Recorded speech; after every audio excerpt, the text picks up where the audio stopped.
جانتے ہیں کہ 1912 کے اندر طرابلس میں ایک جنگ ہوئی تھی اور اس میں بہت سارے مسلمان شہید ہوئے تھے۔ مسلمانوں نے اپنی بقا کی یہ جنگ لڑی تھی۔ تو اب اقبال اس کا حوالہ دے کہ حضور کی بارگاہ میں ایک اللہ اکبر، گراں جو مجھ پر ہنگامہ زمانہ ہوا، گراں مجھ پر جو ہنگامہ زمانہ ہوا، جہاں سے باندھ کے رخت سفر روانہ ہوا۔ یہ تصور کی کائنات ہے۔ فرشتے بزم رسالت میں لے گئے مجھ کو،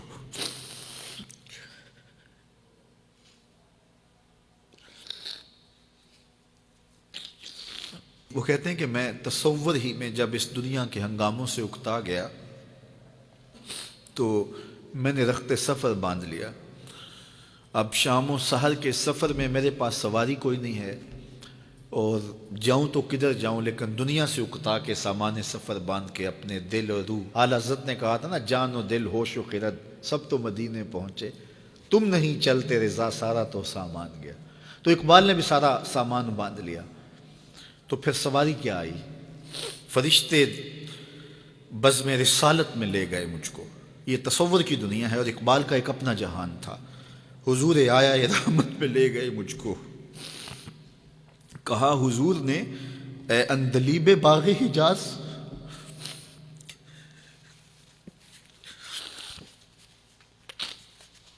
کہا حضور نے اے اندلیب باغ حجاز، کلی کلی ہے تیری گرمی نواز گداز، ہمیشہ سرخوش جام بلا ہے دل تیرا، فتادگی ہے تیری غیرت سجود و نیاز، نکل کے باغ جہاں سے رنگ بو آیا، نکل کر باغ جہاں سے رنگ بو آیا، ہمارے واسطے کیا تحفہ لے کے تو آیا۔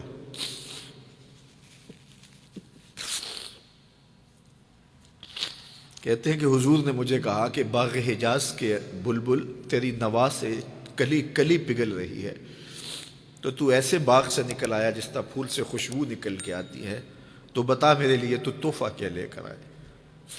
اب اقبال کا جواب سنیے، حضور دہر میں آسودگی نہیں ملتی،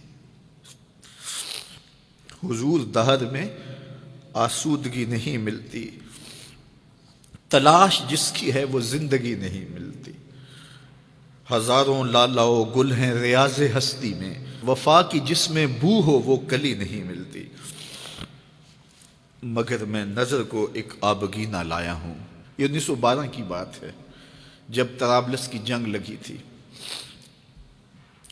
مگر میں نظر کو ایک آبگینہ لایا ہوں، جو چیز اس میں ہے جنت میں بھی نہیں ملتی، جھلکتی ہے تیری امت کی آبرو اس میں، طرابلس کے شہیدوں کا ہے لہو اس میں۔ اگر اس دور میں اقبال ہوتا اس کا کلیجہ پھٹ جاتا۔ اللہ اس شخص کی قبر پہ کروڑوں رحمتوں کا نزول کرے اور امت کو پوری دنیا کے اوپر وحدت نصیب فرمائے۔ یہ امت علم کی، عمل کی راہوں سے گزر کے اپنی منزل کی طرف گامزن ہو اور وحدت کے حقیقی اجالے اس امت کو نصیب ہوں،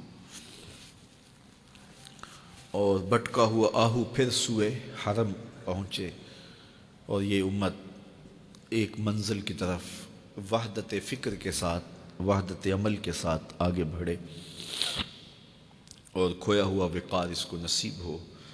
اقبال کے انہی لفظوں کے ساتھ میں اپنی گفتگو کو اختتام کی طرف لے جاتا ہوں۔ بھٹکے ہوئے آہو کو پھر سوئے حرم لے چل، اس شہر کے خوگر کو پھر وسعت صحرا دے، میں بلبل نالہ ہوں اس اجڑے گلستاں کا، تاثیر کا سائل ہوں محتاج کو داتا دے۔ فکر اقبال کی روشنی میں اللہ ہمیں آگے بڑھنے کی توفیق دے۔